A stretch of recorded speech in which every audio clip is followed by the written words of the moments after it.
Pharma industry में किस type का वेस्ट वाटर जनरेट होता है, ऑटोमोबाइल इंडस्ट्री में जो हैजार्डियस वेस्ट रहता है उसका disposal, what are the best practices that we can follow. There are few waste जो प्रोसेसेस से जनरेट होते हैं। जो डिस्टिलेशन के बाद जो वाटर हमें जो मिलता है उसका मतलब what is the characteristic? It is free from any contaminations. That TDS level is very low. The pH also in nearby 7 to 8. So it is basically a clear water. अगर हम यंग इंजीनियर्स जो इस field में काम कर रहे हैं उनके लिए आप क्या मैसेज देना चाहोगे? यंग इंजीनियर्स को मैं मैसेज वो देना चाहूँगा based on my experience. After your academic when you start field work, so you should maximize your work at a field rather than doing the work at office. ये जो हमारा water and waste water treatment का जो challenges है उसके लिए हमें government क्या सपोर्ट कर सकती है?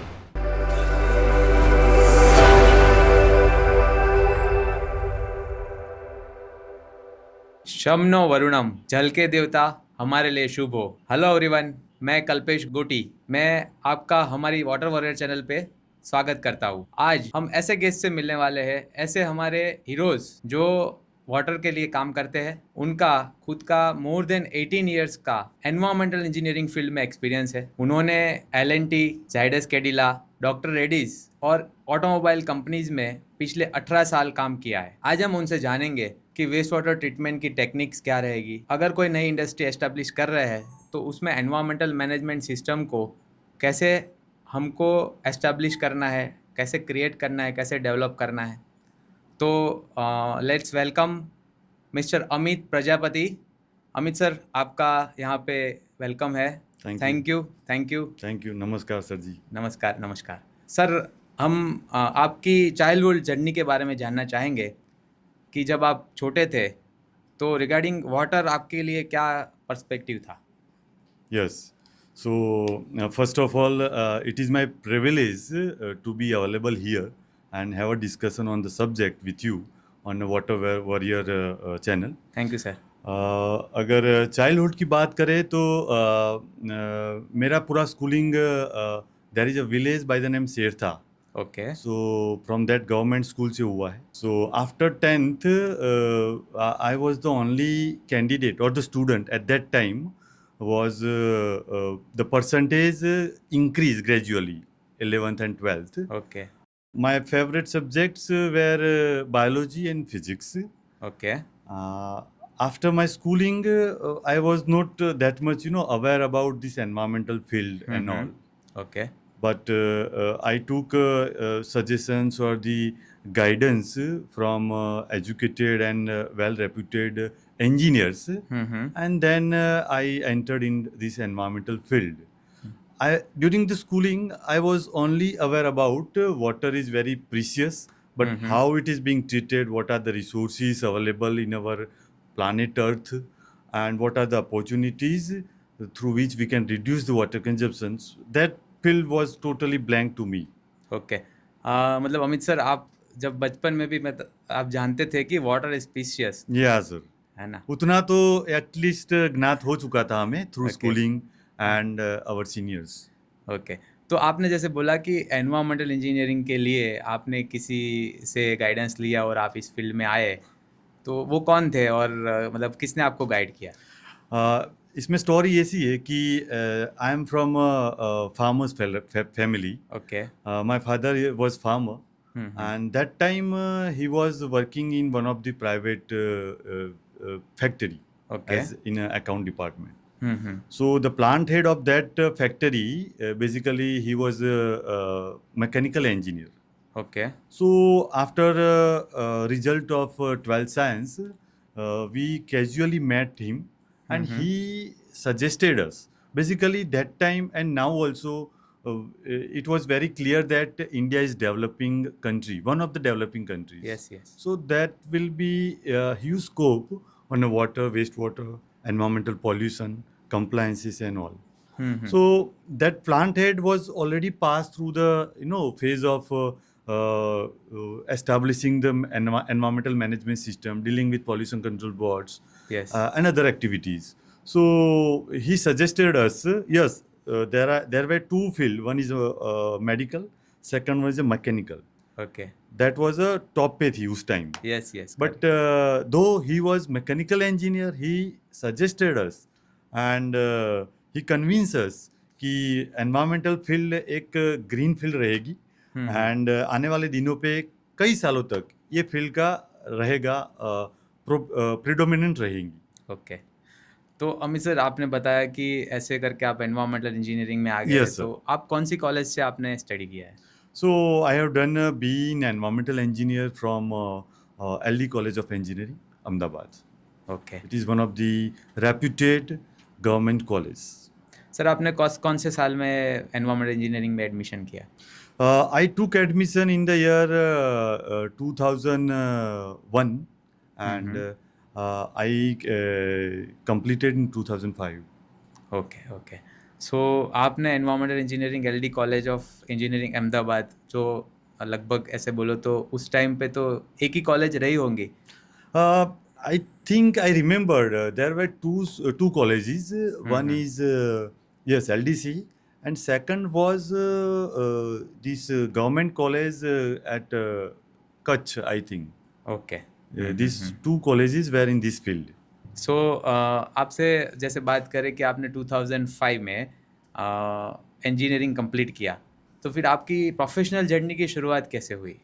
प्रोफेशनल जर्नी की शुरुआत करें तो शायद आपको मालूम रहेगा LD college of engineering environmental field के जो प्रोफेसर है, head of department was professor and doctor NS Varandani sir. Varandani sir, yes. So it was one of the respectful personality Yes, and yes. well educated. Yes.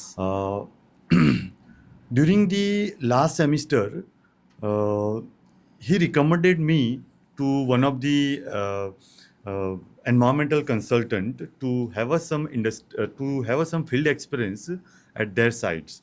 So I was associated with one of the reputed environmental consultant.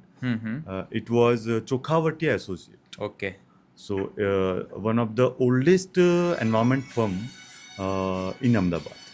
So I was there at site where the projects was taken care by Chokhavatiya Associates. Okay. तो आपका मतलब first experience चोकावटिया consultancy में शुरू हुआ. It was about 3 months only.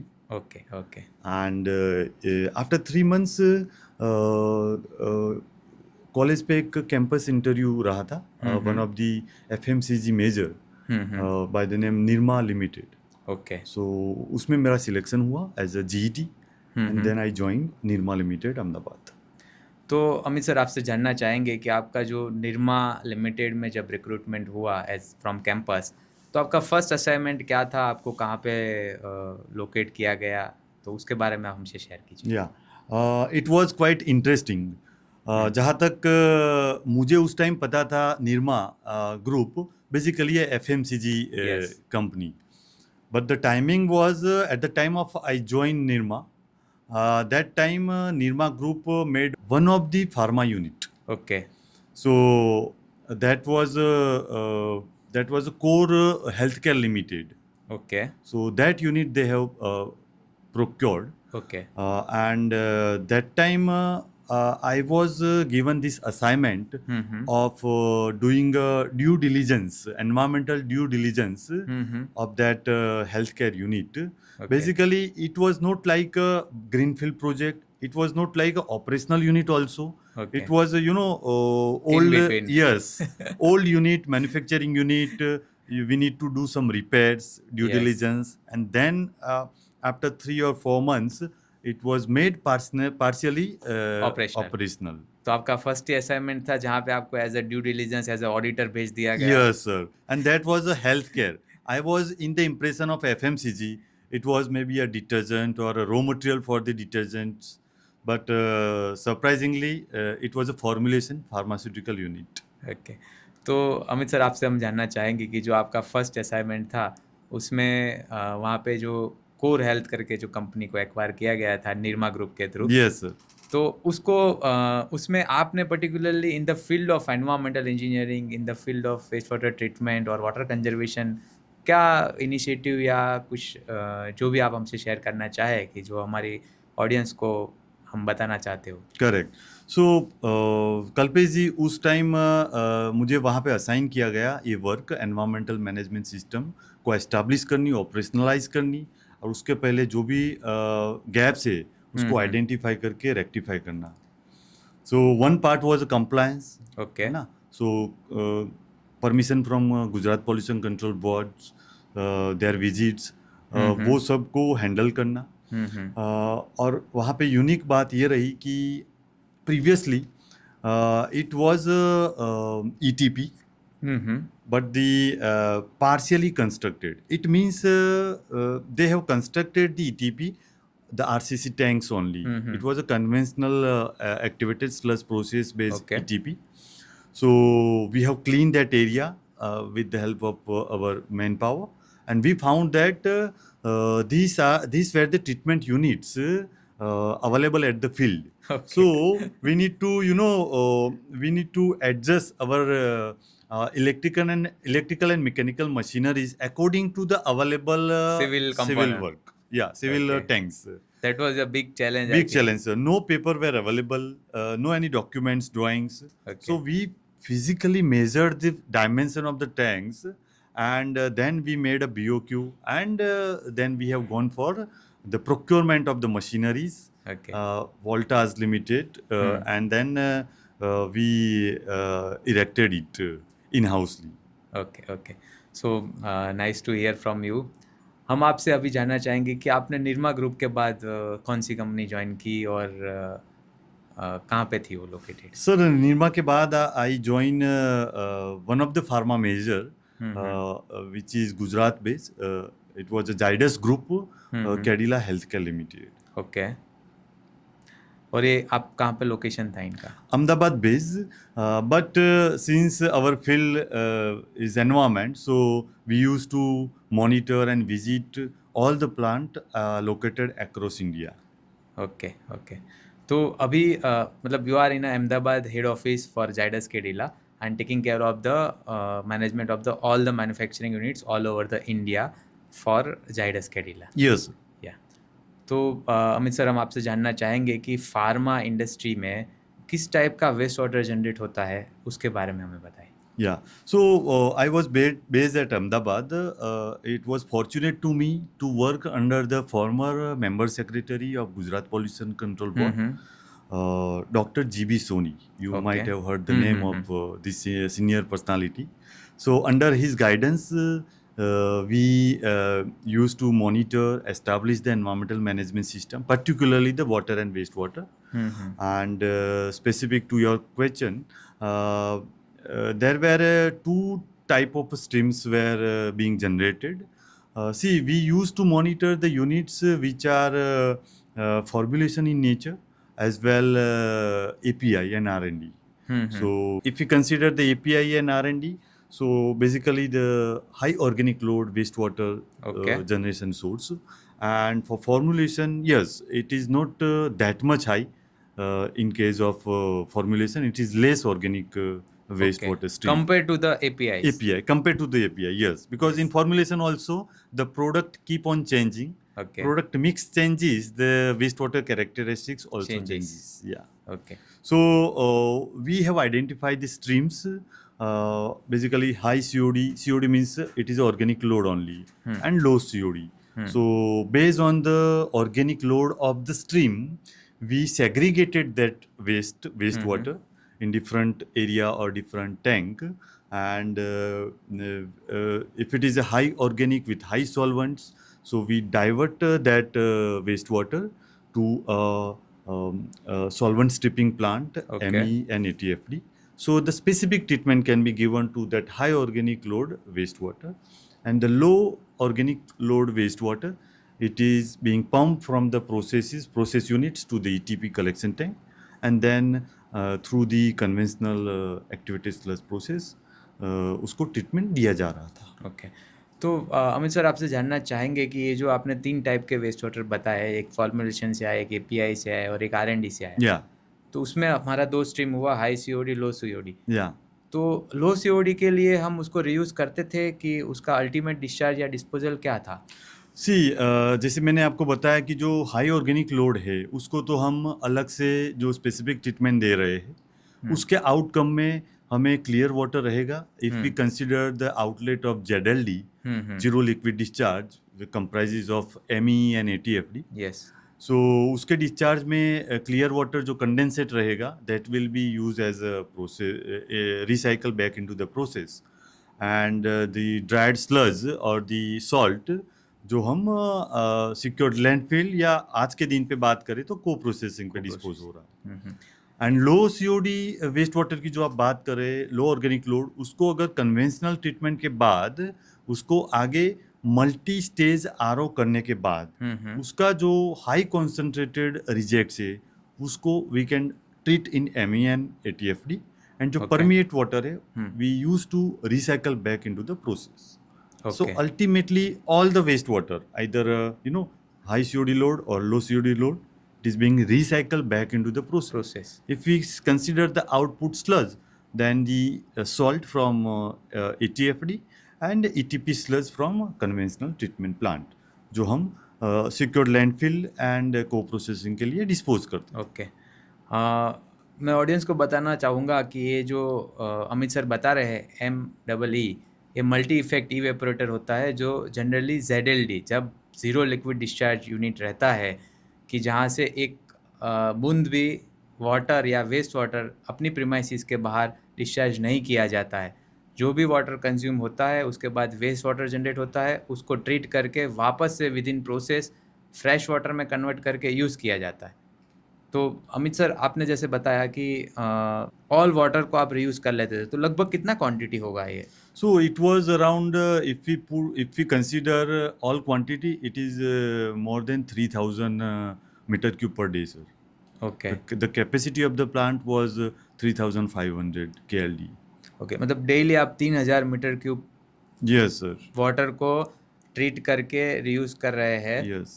तो उनसे मतलब आप ऐसा बोल सकते हैं कि हम लगभग जैसे हमने बताया कि 1 meter cube is equal to 1,000 litre तो it's a huge quantity of water जो अगर हम रीयूज़ नहीं करते तो हमको फ्रेश वाटर का डिमांड उतना ही ज़्यादा रहता. Correct. With this recycling, we are reducing the stress on a fresh water demand. So yes, इसके बावजूद भी तो fresh water use होता ही था, but that quantity was not like what quantity we were recycling. तो जो मेकअप वाटर रहेगा वही आपको फ्रेश लेना पड़ेगा. Yes, one is makeup water and second is for domestic purposes also. Yes. In industries there were canteens or administrations, so we used to have that fresh water, potable water for drinking and canteen purposes. Okay. तो जैसे हम अभी MEE की बात करें तो MEE के लिए आप थोड़ा हमें और एक्सप्लेन कीजिए ना. मल्टी इफेक्ट इवेपोरेटर जो हाई COD स्ट्रीम थी और आपने बोला कि स्ट्रिपिंग प्लांट तो उसमें क्या होता है इस ATFD ये तीनों में थोड़ा हमको एक्सप्लेन कीजिए. Yes, so these are advanced treatment processes, multi effect evaporator, ATFD. So government made a mandatory to have a ME and ATFD, basically a zero liquid discharge for the pollution potential industries. Okay. Like for example, chemical plant, pharmaceutical API plant, fertilizers. These are the plants for which the installation of ME and ATFD is mandatory. Okay. But some of the good corporates, though they are not highly pollution potential industries, they take initiatives by their own. और वो लोग भी अभी ZLD install कर रहे हैं considering the water crisis, fresh water crisis and as a sustainable development initiative. Yes yes. ME ATFD से पहले वाली जो ट्रीटमेंट है which we call a conventional treatment, primary, secondary, tertiary, this is very much required for the wastewater. It is a basic. After the tertiary treatment, we need to concentrate the water. For feeding into ME, we need a high organic load, high TDS, so that can be treated in the ME and ATFD. So we need to undergo the wastewater through multiple RO plants, reverse osmosis plant, and the concentrated wastewater means saline or TDS wastewater we need to feed into the ME. Okay. In ME, we have it is a energy intensive unit, basically either electricity based steam or gas based boiler steam we required. Yes. Steam is required. Basically, it is a evaporation, Mhm. and that will be in a multiple stages. Okay. So it is a energy intensive treatment units. So by doing the evaporations, there were two segregation. One is condensate from the steam, and the second one is the concentrated, which is solid form. Solid form. Which Salt. salt, which we call a salt. Yes. Yes. So that concentrated salt further dewatered or moisture removal through dryer. So Okay. dryer also required a steam for drying of the solids. Mhm. So this is about the treatment units.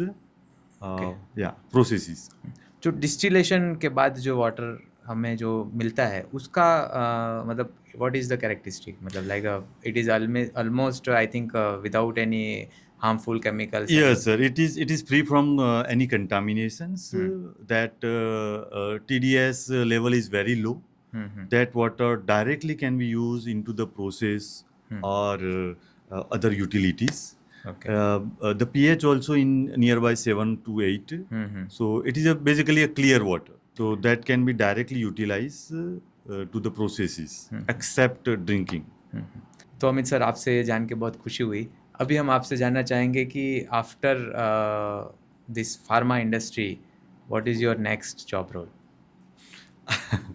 So you are talking about my future prospect. या future prospect आपने यहाँ इसके बाद कहाँ पे next अच्छा, आपका कौन सा career. इंडस्ट्री था? Correct. So after Zydus Cadila, I joined one of the engineering major. Okay. It's Larsen and Toubro, L&T Group. Okay. I have worked about 8 years there. Okay. तो लार्सन एंड टुब्रो में आप कौन से location पे थे? Kalpesh ji, Larsen and Toubro, it is a major engineering group. They have various verticals, various independent companies. But if I talk to the location where I was deputed, it was Hazira, Surat. So there were around 12 or 13 different units, manufacturing units were set up by L&T. Okay. These units basically heavy engineering, shipbuilding, then offshore and onshore that is oil and gas facility structures. It is a EPC division. Okay. The forging, heavy casting units, supercritical boilers, supercritical turbines, high pressure pipings, the central training centers. Like they have set up various facilities, independent units Okay. at Hazira. So as per your role in that Hazira, L&T Hazira, you are taking care of all these units? Yeah. So I was deputed at a central role. So I was taking care of overall environmental management, including the liaison and ISO 40001 for the complex. Okay. Of course, each unit or each facility has their own team to implement the initiatives or to take care of the environmental management system. But the company set up a central role for overall management of the environment. Okay. Okay. आप L&T में कौन से साल तक थे? Sir, I joined L&T in 2008 and up to 2015, I worked with L&T. Okay. So after 2015 आपने जो नई कंपनी ज्वाइन की वो कौन सी थी? Sir, it was DRL, Dr. Reddy's Laboratories Limited. Okay. तो ये डॉक्टर रेड्डीज का आप कहाँ पे, गुजरात में कोई प्लांट था या कहाँ पे आप लोकेशन था आपका? Sir, DRL, Dr. Reddy's is based at Hyderabad. Okay. I was there at corporate role, and they have a manufacturing facilities in Hyderabad, in Telangana state, in Vizag, in North Himachal Pradesh, and somewhere in Maharashtra also. तो Amit sir हम जैसे हमारा बात हुआ था कि 2017 से आप एक ऑटोमोबाइल सेक्टर की एक बड़ी कंपनी इंडिया की वो ज्वाइन किया है। Yes. तो हम ऑटोमोबाइल सेक्टर के लिए आपसे बहुत कुछ जानना चाहेंगे कि ऑटोमोबाइल सेक्टर का जो ये ग्रीनफील्ड प्रोजेक्ट था वो कैसे सेटअप हुआ। Yes. So some of the industries, जैसे फॉर एग्जांपल कोई इंडस्ट्री के पास ट्यूबवेल है, बोरवेल है, okay. they are withdrawing the water based on the permission or whatever, but they are not recharging the groundwater. So उस case में क्या होगा, कुछ एक टाइम के बाद water table level will go down, okay. है ना, water crisis will come. So as a sustainable development or sustainability initiatives, it is the responsibility of the corporate or industries. We need to recharge the groundwater as per our consumptions or based on the rain data availability. Availability. Apart from that, there are other sustainability initiatives on water, wastewater, solid waste, legal compliances, correct? So compliances are also equally important. The industries, they are using the fuel for the manufacturing processes. After the combustions, the air pollutants, it should be well within the control limit or legal limit. It should be dispersed at adequate height. Okay. These are the mandatory requirements that company has to take care. Okay. तो ये सब भी initiatives sustainable development के भाग रूप पे ही है. Amit sir, environmental कॉम्प्लायंसिस में अगर एक नई इंडस्ट्री आ रही है तो उनको क्या क्या टेक केयर करना रहेगा with respect to our Gujarat pollution control board और whatever environmental laws in India. Yeah. So कोई भी इंडस्ट्री अगर नई कोई लोकेशन पे आ रही है तो पहले हमें वो देखना चाहिए कि वो लोकेशन है क्या. क्या वो फॉरेस्ट लैंड है, क्या वो बैरन लैंड है, क्या वो फार्मल लैंड है, है ना. फर्स्ट इज लोकेशन, कहाँ पे वो लोकेटेड है. बेस्ड ऑन दैट हमें वो देखना चाहिए. द फर्स्ट थिंग, क्या वो इंडस्ट्री की जो नेचर है या जो टाइप ऑफ इंडस्ट्री है वो क्या EIA, the notification, there is environmental impact assessment notification under the EP Act. उस नोटिफिकेशन में जो शेड्यूल दिया गया है वो शेड्यूल में क्या वो इंडस्ट्री फॉल कर रही है कि नहीं. करेक्ट. अगर वो फॉल कर रही है then environmental clearance is a prior requirement is to be obtained from the concerned government authority, either state level or central level. Okay. So उसके वो अप्रूवल के बाद ही आप ये यहाँ पे कंस्ट्रक्शन एक्टिविटी कर सकते हैं. आप लैंड को सिक्योर करके रख सकते हैं, but you can not do any construction activity without the environmental clearance. Okay. So this is first prior requirement. After EC environmental clearance suppose आपको मिल गया, उसके बाद you can go for the CTE, consent to establish. और in between the process also there are provisions कि आप CTE ले सकते हैं. ओके. तो CTE हम स्टेट पॉल्यूशन कंट्रोल बोर्ड से हमें लेना होता है. ये दो permissions before the construction activity start. Okay. Prior requirement. Once you have both the permission, you can do the construction activity, you can establish the facility, and before to make it operational हमें एक और permission लेनी होती है जो pollution control board से लेनी होती है स्टेट लेवल से. वो है consent to operate. Okay. CTO.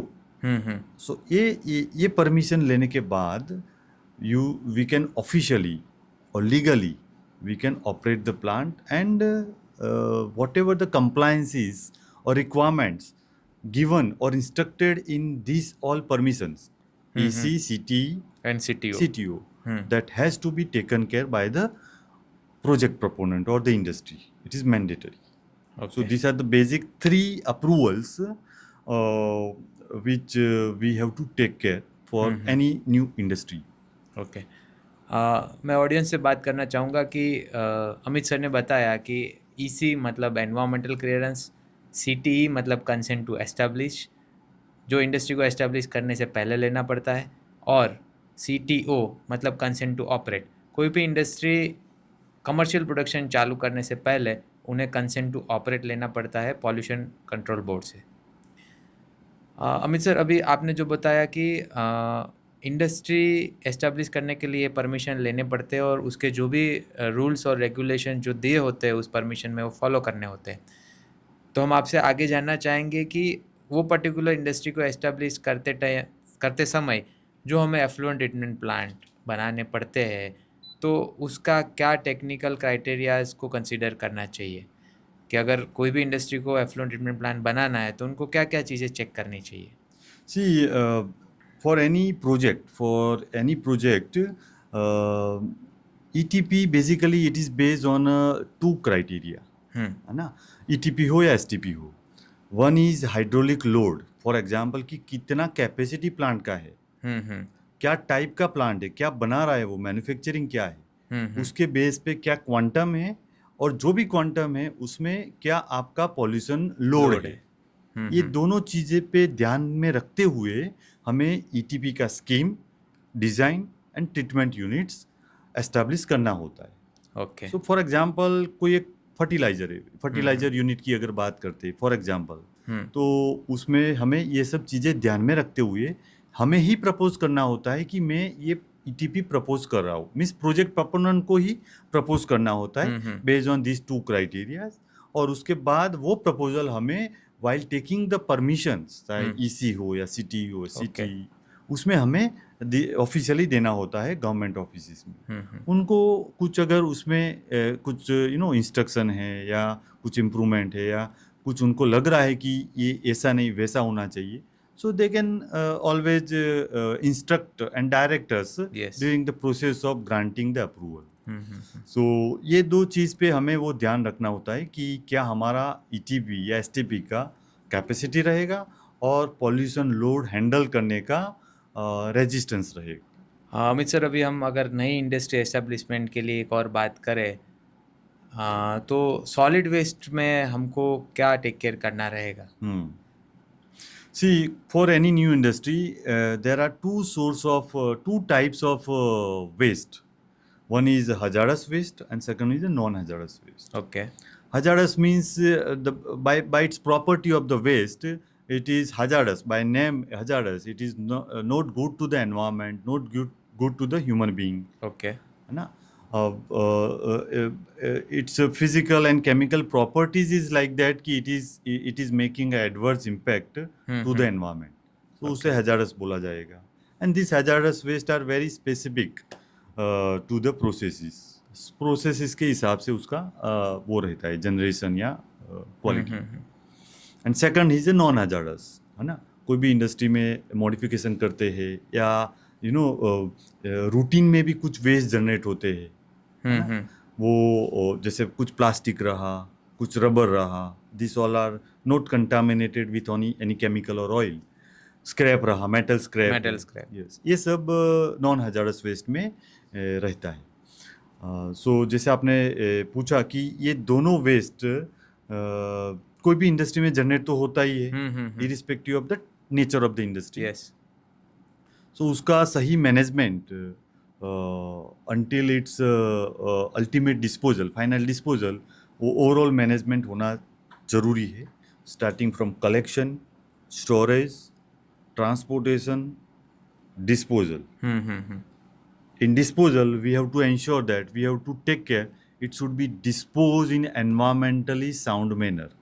It means it is being recycled or processed in a such a way कि वो प्रोसेसिंग के बाद उसका कहीं यूज हो रहा है but without having any adverse impact to the environment. या अमित सर, जो जैसे आपने बताया कि हैजार्डियस वेस्ट जिसका कैरेक्टरिस्टिक रहता है जो हार्मफुल रहता है, तो जैसे ऑटोमोबाइल इंडस्ट्री में जो हैजार्डियस वेस्ट रहता है उसका disposal, what are the best practices that we can follow? या सी ऑटोमोबाइल इंडस्ट्री की अगर स्पेसिफिकली बात करें तो देर आर फ्यू वेस्ट जो प्रोसेसेस से जनरेट होते हैं. जैसे पेंट है, पेंट शॉप है तो पेंट स्लज निकलता है. कहीं पे कुछ मशीन शॉप है तो ग्राइंडिंग स्लज निकलता है. असेंबली शॉप या injection moulding also they generate a sealant for the processes ना. They use sealer. Okay. So sealant sludge generate होता है. ईटीपी स्लज बेसिकली कॉमन हर एक इंडस्ट्री में रहेगा. ETP sludge. Then oil contaminated cotton waste, oily rags, this all are industrial waste category में रहता है. इसके अलावा वेस्ट ऑयल है, स्पेंड सॉल्वेंट है. ये सब वेस्ट ऐसे है जो हजारस इन nature. Okay. And yes, automobile industry से जनरेट होता है. एंड ये सभी वेस्ट अभी now government also stringent and given relaxations to the industries कि उसको आप लैंडफिल डिस्पोजल न करते हुए, हमें सिक्योर लैंडफिल न करते हुए उसको आप इधर रिसाइकल करो, प्री प्रोसेस करो और को प्रोसेस करो. So basically ultimately recycle all the waste. So industries have started disposal through co-processing. There are a few government approved cement industry और pre-processors जिसके थ्रू ये वेस्ट को प्रोसेस होता है. जस्ट आपको बता दूं कि को प्रोसेसिंग में there are two purposes. One is वो वेस्ट को सीमेंट इंडस्ट्री में जो बड़े क्लीन होते हैं वहाँ पे as a auxiliary fuel use किया जाए. Okay. Because this all hazardous waste are having a high calorific value. Okay. So that can be a substitute to the fossil fuel at cement industry. And the second one is some of the waste can be directly mixed with the raw materials Okay. as a raw materials. So that can be used as a raw material. Yeah, that can be. So these are the two purposes or the ways of hazardous waste co-processing. Okay. Yeah. तो जो waste अगर waste land filling की जगह को processing में जाता है और प्रॉपरली अगर उसका यूटिलाइजेशन होता है तो it will be more beneficial to the environment. Yes, right. It is a environment friendly disposal, we can say. Okay. तो जैसे अगर कोई वेस्ट लैंडफिल में जाता है इंस्टेड ऑफ को प्रोसेसिंग तो उसका एनवायरनमेंट के क्या इम्पैक्ट होगा? So landfill, there are two types of landfill. One is a normal landfill, जो hazardous waste के लिए it is not permitted. Okay. And second one is a secured landfill. Secured means that there is a proper guideline set by the government. अगर आपको secured landfill hazardous waste के लिए establish करनी है तो क्या excavation होता है लैंड में, है ना, कि क्या क्या टाइप के HDP और LDP के लेयर्स रहते हैं. Basically this layers are impervious in nature ताकि वो वेस्ट वहाँ स्टोर हो एंड कोई भी लिचेट या लिक्विड वहाँ से परकोलेट होके सॉइल में ना चला जाए. बराबर. उस एंगल से उसको सिक्योर्ड लैंडफिल बोलते हैं. And secured landfill basically common infrastructure which are set up for industrial waste. First था नॉर्मल लैंडफिल जो परमिटेड नहीं है. सेकंड है सिक्योर्ड लैंडफिल जो आज की तारीख पे परमिटेड है. एंड उससे अगर एडवांस की बात करें तो as I mention preprocessing and coprocessing, okay, जिसमें we can divert the waste instead of sending to the secured landfill. We can divert that hazardous waste to the cement industry for coprocessing. Okay. तो एक उसका utilisation जो है वो और अच्छी तरह से होगा जिसकी वजह से हमारा जो सिक्योर लैंडफिल में उसका जो क्या बोले एक कैपेसिटी यूटिलाइजेशन है, जो रियल में जो वेस्ट ऐसा है जिनको हम कहीं पे अदर जगह एज अ फ्यूल या as a raw material use नहीं कर सकते, उतना ही वेस्ट लैंडफिल में जाएगा. करेक्ट है ना, क्योंकि लैंडफिल भी एक ऐसी जगह है कि वो भी कल जो उसका सेल है उसका कैपेसिटी कंप्लीट हो जाएगा. आपकी बात सही है. Basically secure landfill also occupy the space. Yes, है ना, and there is always a risk of containing the waste in one particular volume. दो सिक्योर लैंडफिल जो ऑपरेट करते हैं, they are taking adequate measures, but secure landfill को हमें avoid करना चाहिए because it has various risk and as we know that कि वो जगह को ऑक्यूपाई कर रहे हैं. आई मीन ग्रेजुअली जितनी भी सिक्योर लैंडफिल है वो डे बाय डे यूज होते हुए वो फुल कैपेसिटी ऑक्यूपाई हो रहा है. बराबर. तो इसीलिए वी शुड प्रीफर को प्रोसेसिंग और pre processing instead of secure landfill. Okay. Amit sir, हम आपसे आगे यह जानना चाहेंगे कि इंडिया में जो वाटर रिसोर्सेज है और वेस्ट वाटर ट्रीटमेंट है, उसके लिए क्या मतलब चैलेंजेस है? चैलेंजेस अगर देखा जाए तो see India is developing country and still we are setting up the industries of various nature. So yes, challenges angle से देखा जाए तो ट्रीटमेंट कॉस्ट इफेक्टिव स्कीम होनी चाहिए, है ना. ओके. सी इंडस्ट्रियलिस्ट और industrial project proponent, of course they are establishing the treatment units as per permissions or instruction from the government, but it is a cost, correct? Yes. So that treatment scheme should be cost effective. को रखना, cost effective रखना is one of the challenge. Yes.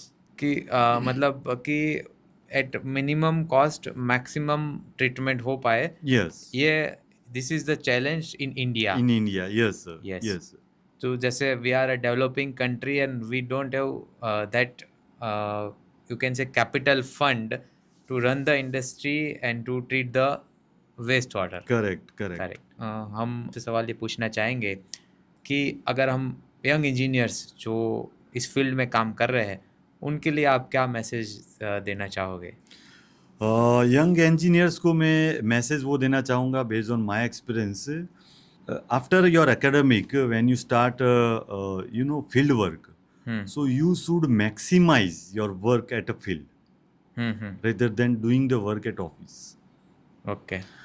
This all engineers, I advise you maximize, you spend time, you see the treatment units, you see the entire network, you put up all these things on a paper. You identify the opportunities for water conservations only after having some homework. So do the homework, maximize the time at a field. And identify the opportunities so that they can work to conserve the water or to maximize the wastewater recycling or to increase the waste recycling. Yes. So मेरा ऐसा मानना है. I think if they spare more time at a field, more conversation with the soft floor people, do some kaizens or improvements.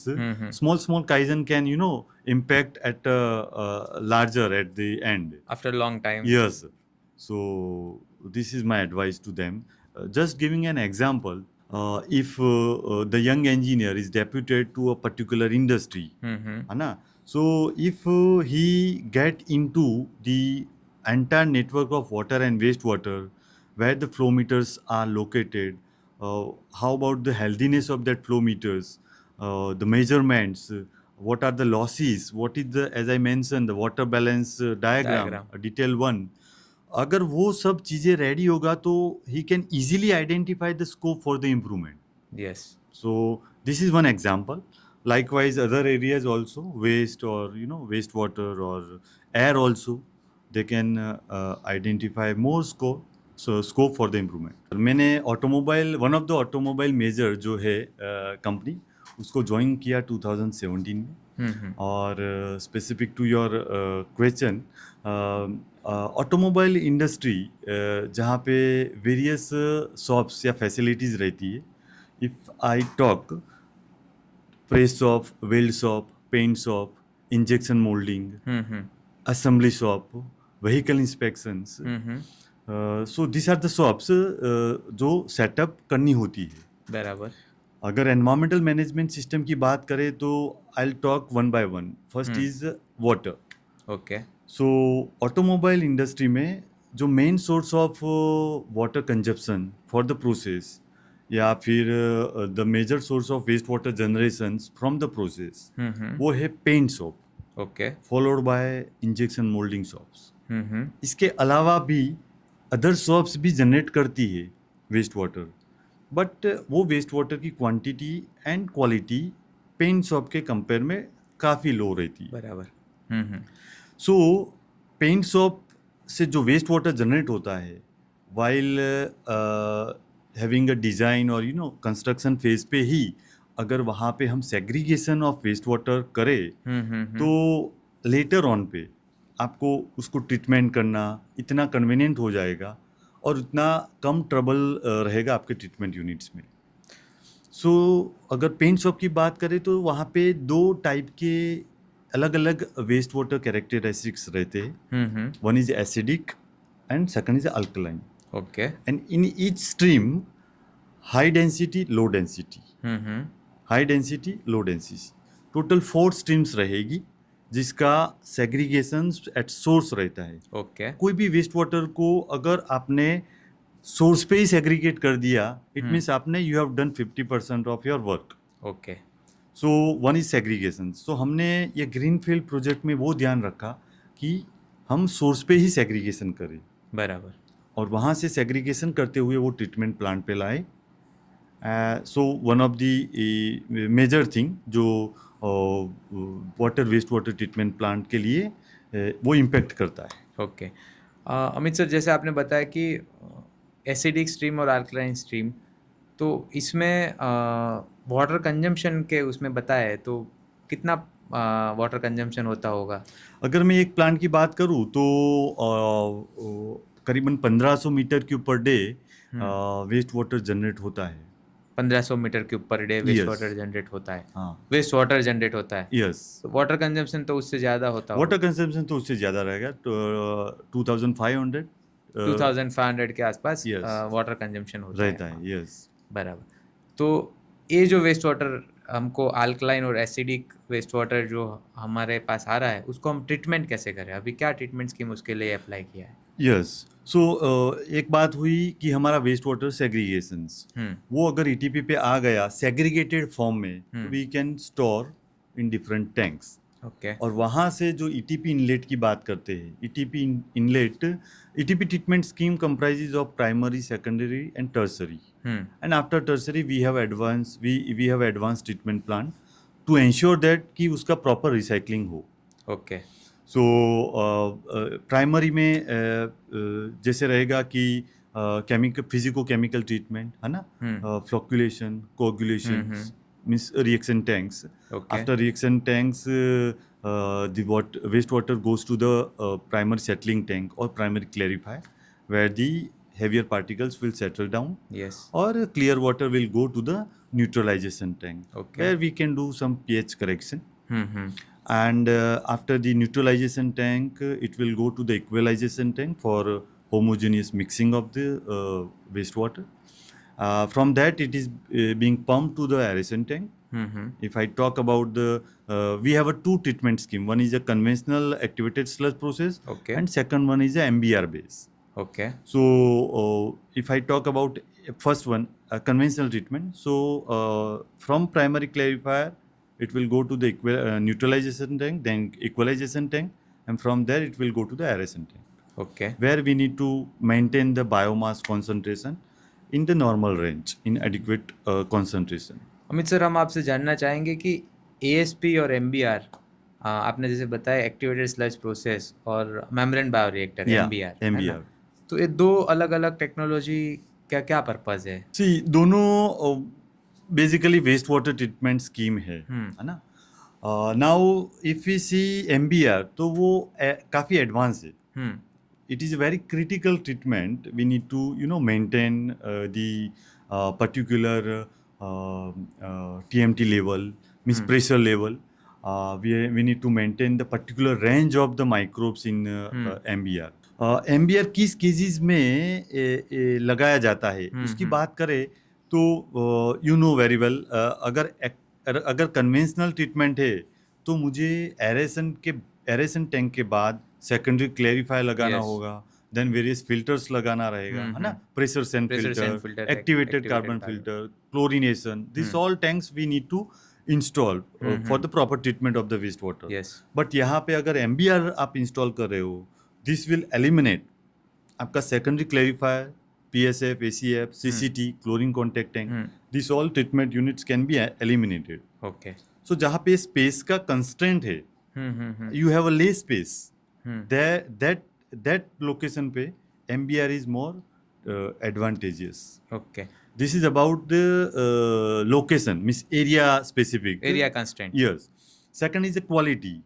So MBR giving a much more quality, improved quality wastewater. Treated effluent. Yes, sir. Their outlet, if we talk turbidity, it is less than 1 NTU. Okay. So more improved clear water we can get from MBR. तो sir MBR और MBR से जो treated waste water आता है, तो वो MBR का treated waste water को हम कहाँ पे वापस रीयूज़ करते हैं कि कहाँ पे यूज़ होता है? So Kalpesh ji, as I mentioned, after biochemical treatment, we have advanced treatment units, Okay. which comprises of UFO and RO. सो हम MBR आउटलेट को UF फीड टैंक में ट्रांसफ़र करते, Okay. जहाँ से आगे UF टैंक में जाता है. UF से पहले कार्ट्रिज फिल्टर और वो सब रहता है, and UF which is membrane based technology. UF के बाद वो जाएगा RO पे, एंड RO के बाद clear water we recycle back into the process after meeting the required norms, because process को भी एक पर्टिकुलर क्वालिटी का Water पानी requirement चाहिए. यस. एंड जो रिजेक्ट रहेगा वो there are two options. One is अगर आपका नॉर्म्स को मीट कर रहा है वो, for example if you are using canal water, तो वो नॉर्म्स ऑटोमेटिकली कंट्रोल में रहेंगे. ओके. सो उसको डायरेक्टली आप गार्डनिंग या हॉर्टिकल्चर में यूज़ कर सकते हैं.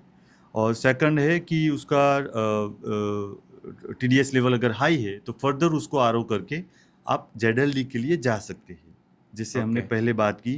ZLD में उसको ट्रीट करके मैक्सिमाइज कर सकते हैं रिसाइकलिंग को. तो अमित सर, अभी आपका सोर्स ऑफ वाटर क्या है? ऑटोमोबाइल इंडस्ट्री की बात करें तो source of water canal water है, नर्मदा कैनाल. नर्मदा कैनाल. या ओके. जिसको इंडिया की जीवन दोरी बोला जा सकता है. यस. हाँ. तो सर अभी फ्रेश वाटर कंजम्पशन आपने बताया कि जो रो वाटर है कैनाल से लेके आप उसको कम्प्लीटली ट्रीट करके रीयूज़ करते हैं. हाँ. तो हमसे आप जानना चाहेंगे कि वाटर कंजर्वेशन के और क्या बेस्ट प्रैक्टिसेस है जो हम ऑटोमोबाइल इंडस्ट्री में कर सकते हैं, या क्या हम टेक केयर कर सकते हैं, क्या इनिशिएटिव्स ले सकते हैं कि जिनसे हमारा वाटर कंजम्पशन कम हो या रिसाइकल ज़्यादा हो या रीयूज़ ज़्यादा हो? करेक्ट. सो जो इनिशिएटिव्स की मैं अगर बात करूँ, not only specific to automobile, but these initiatives are very common. Okay. Can be considered for other sector of industries. जैसे फ्रेश वाटर को या stress on a fresh water, वो डिमांड को कम करने के लिए देर आर मैनी इनिशिएटिव्स. जैसा पहला है रिसाइकलिंग. हम ETP या STP, वो दोनों का पानी को ज़्यादा से ज़्यादा या मैक्सिमाइज कैसे उसको रिसाइकल करे, वो एक हमारा एम होना चाहिए, ताकि उतना कम फ्रेश वाटर यूज़ करें हम. यस, या हो. उसके अलावा पूरे प्लांट प्रीमाइसिस में जो रेन वाटर रन ऑफ है, उसको क्या हम उसको कलेक्ट कर सकते हैं, उसको कैसे हम ग्राउंड वाटर में रिचार्ज कर सकते हैं. अगर रिचार्ज का फिजिबिलिटी नहीं है तो क्या हम उसको कलेक्ट करके कुछ ऐसी एक्टिविटी में अगर प्रोसेसेस में अगर यूज़ कर सकते हैं. See this rain water mainly a clear water. Yes. First rain में जो रहेगा पानी, दैट हैव सम कंटामिनेशन और can be a motor bead. So ज़्यादा से ज़्यादा अगर उसमें फिल्ट्रेशन हो जाएगा तो that water can be utilize for other purposes, your processes, utilities, और other than the drinking you can utilize that water. So उतना कम फ्रेश वाटर डिमांड पे स्ट्रेस रहेगा. ओके. इसके अलावा अगर मैं इंडस्ट्री की बात करूँ तो कोई भी इंडस्ट्री में अगर मुझे वाटर कंजर्वेशन करना है तो फर्स्ट मुझे वो पता होना चाहिए कि ये इंडस्ट्री का water distribution, water balance diagram क्या है, हम्म एंड जो जो स्ट्रीम्स यूज़ कर रहे हैं, है ना, जो जो प्रोसेसेस या जो जो जो स्ट्रीम्स प्रोसेसेस में जा रही है, वो प्रोसेसेस का अकाउंटेबिलिटी होना जरूरी है. See without measurement of the flow और quantum you can not, you will not able to understand कि मेरा इतना था, 100 था, और मैंने इनिशिएटिव्स लेके 80 किया या 90 किया. Okay so measurement of that stream is very important. Okay तो मेरा ऐसा मानना है कि इंडस्ट्री का water distribution, water balance diagram होना चाहिए विथ मीटरिंग, और with that we will come to know कि क्या लॉसेस है, कौन सा एरिया है जो ग्रे एरिया है, मीन्स हाई कंजप्शन एरिया है, कहाँ पे हमें लेस फोकस करना है. सो ये सब चीज़ों को अगर ध्यान में रखें तो हम बेटर तरीके से उसको वाटर को कंजर्व कर पाए. तो मतलब आप कह रहे हैं कि वाटर बैलेंस डायग्राम इंडस्ट्री के लिए मस्ट है, और उसको ध्यान में रख के ही हम आगे वाटर कंजर्वेशन या वेस्ट वाटर ट्रीटमेंट के लिए कुछ कर सकते हैं. Yes sir, it is a key thing basically. अगर वाटर वेस्ट वाटर में हम कुछ काम कर रहे हैं then without this diagram will not able to understand कि कितना कहाँ पे यूज़ हो रहा है पानी. अमित सर, आपसे और जानना चाहेंगे कि ये वाटर की बात हो गई, एनवायरमेंट सस्टेनेबिलिटी के दूसरे एरिया में अगर एक नई इंडस्ट्री सेटअप हम कर रहे हैं तो और कौन से एरियाज को हम टेक केयर कर सकते हैं और किस तरह से करना चाहिए. यस. सो अगर सस्टेनेबिलिटी की बात करें या सस्टेनेबल डेवलपमेंट की बात करें तो see there are 3 pillars on sustainability. One is environment, second is social, and third is economic. Okay so कोई भी इंडस्ट्री या कोई भी इंस्टीट्यूट का डेवलपमेंट उस तरीके से होना चाहिए इन दैट पर्टिकुलर रीजन कि ये तीनों पे बैलेंस बना रहे.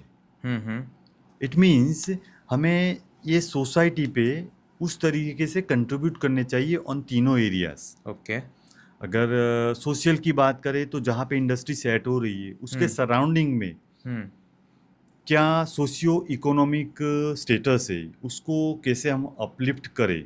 आपको पता होगा now CSR, corporate social responsibility, it is now mandatory for specific sector और for some of the industries जो उस क्राइटेरिया में लार्जर फॉलो स्केल होती इंडस्ट्रीज है. के यस. लिए. यस तो through CSR initiatives also we can contribute to the societies as a good corporate and socio-economic status can be improved. Environment की बात करें तो एनवायरनमेंट के जो भी इनिशिएटिव्स हम ले रहे हैं with in the plant premises वो पॉजिटिव इन नेचर होने चाहिए. It should not have a adverse impact on the surroundings. Okay for example the industry has for example they have a source of water is a tube well or bore well.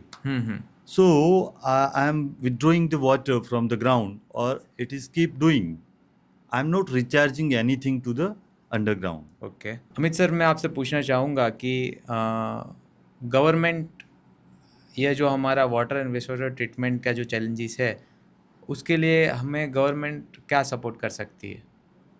सी शायद आपको भी मालूम रहेगा कि government of Gujarat की अगर बात करें तो last 2-3 years they have taken one project and through that project they have planned to increase the volume of various ponds or depressions available at the villages area. Yes.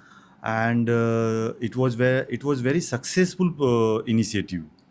So before monsoon most of the talab or ponds, village ponds, they have increased the capacity by digging or by expanding. Yeah.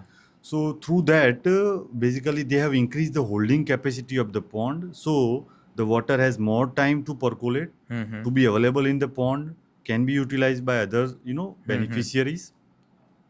So yes, government are contributing well in this field. Okay. Second I would like to mention जैसे that ZLD, अगर before ZLD की बात करें तो all industries are having a ETP STP.